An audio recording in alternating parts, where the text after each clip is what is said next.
ദേശാഭിമാനി മുഖപ്രസംഗം 2024 ജനുവരി 18. പൗരബോധത്തോടെ വളരട്ടെ കുട്ടികൾ.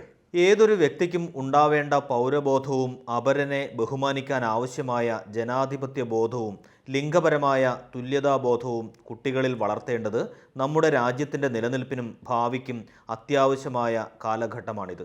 ഈ ദിശയിൽ ഇന്ത്യക്കാകെ മാതൃകയാകുന്ന തരത്തിൽ കേരളത്തിലെ സ്കൂൾ പാഠപുസ്തകങ്ങൾ പരിഷ്കരിക്കുന്നതിന് സംസ്ഥാന കരിക്കുലം സ്റ്റിയറിംഗ് കമ്മിറ്റി അംഗീകാരം നൽകിയിരിക്കുകയാണ്.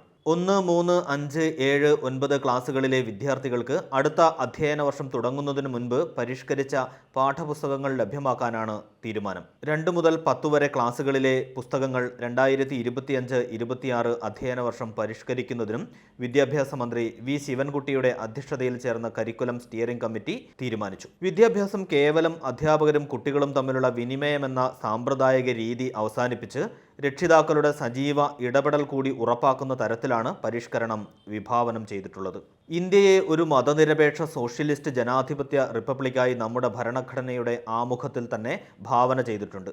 ശാസ്ത്രബോധം വളർത്താൻ ഓരോ പൗരനും ഉത്തരവാദിത്തമുണ്ടെന്നും ഭരണഘടന നമ്മോട് ആഹ്വാനം ചെയ്യുന്നു. ഇത്തരത്തിൽ മറ്റൊരു ഭരണഘടനയില്ലെന്ന് നാം അഭിമാനിച്ചിരുന്നു. എന്നാൽ അങ്ങേയറ്റം അശാസ്ത്രീയവും ചരിത്രവിരുദ്ധവുമായ കാര്യങ്ങൾ സ്കൂൾ പാഠപുസ്തകങ്ങളിലൂടെ കുട്ടികളിൽ അടിച്ചേൽപ്പിക്കുന്ന തീരുമാനങ്ങളാണ് കേന്ദ്ര ഭരണകക്ഷിയായ BJP ഭരിക്കുന്ന പല സംസ്ഥാനങ്ങളിലും കണ്ടുവരുന്നത്.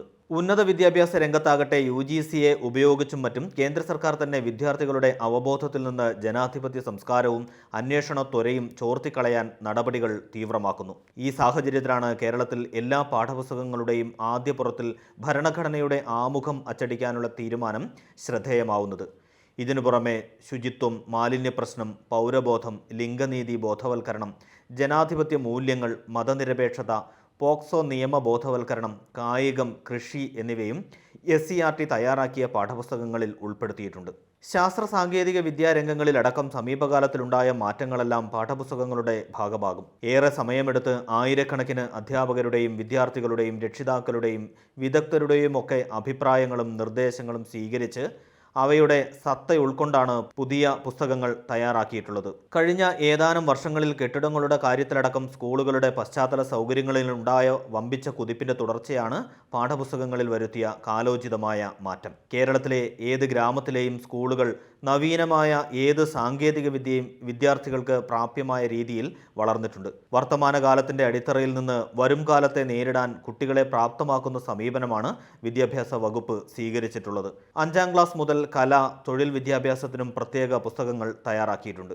ഏത് രംഗമാകും തങ്ങൾക്ക് യോജിച്ചത് എന്ന് 10ാം ക്ലാസ്സോടെ കണ്ടെത്താൻ കുട്ടികളെ സഹായിക്കുന്നതാണ് ഈ രംഗങ്ങളിൽ നൽകുന്ന ശ്രദ്ധ. കലോത്സവ വിജയികൾ വരച്ച ചിത്രങ്ങൾ പുസ്തകങ്ങളിൽ ഉൾപ്പെടുത്താനുള്ള തീരുമാനം കൗമാര പ്രതിഭകൾക്ക് വർദ്ധിച്ച അംഗീകാരവും പ്രോത്സാഹനവുമാകും. മലയാളം, ഇംഗ്ലീഷ് എന്നിവയ്ക്ക് പുറമെ കേരളത്തിൽ ചിലയിടങ്ങളിൽ അധ്യയന ഭാഷയായിട്ടുള്ള തമിഴ്, കന്നഡ ഭാഷകളിലുമായി 173 പുസ്തകങ്ങളാണ് കമ്മിറ്റി അംഗീകരിച്ചത്.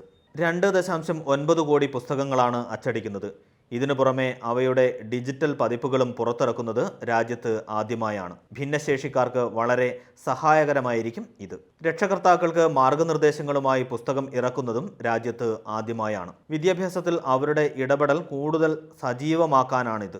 1-2 ക്ലാസ്സുകളിലെ മലയാളം പുസ്തകങ്ങളിൽ അക്ഷരമാല തിരിച്ചുകൊണ്ടുവരുന്നതാണ് മറ്റൊരു പ്രധാന തീരുമാനം. 1ാം ക്ലാസ് കഴിയുന്നതോടെ കുട്ടികളിൽ അക്ഷരം ഉറപ്പിക്കുകയാണ് ലക്ഷ്യം. പുതിയ പുസ്തകങ്ങളുടെ 2ാം ഭാഗം രചന പൂർത്തിയാക്കി വൈകാതെ കമ്മിറ്റിയുടെ അംഗീകാരത്തിനെത്തും. 2007 ഇതിനു മുൻപ് സംസ്ഥാനത്ത് പാഠപുസ്തകങ്ങൾ പരിഷ്കരിച്ചത്. പിന്നീട് 2013 ചെറിയ മാറ്റങ്ങൾ വരുത്തിയിരുന്നു. ഒരു പതിറ്റാണ്ടിന് ശേഷമുണ്ടാകുന്ന പുതിയ പുസ്തകങ്ങൾ കുട്ടികളെ മികച്ച പൗരന്മാരായി വളരാനും അവരുടെ സർഗശേഷി പരമാവധി വളർത്താനും സഹായകരമാകും.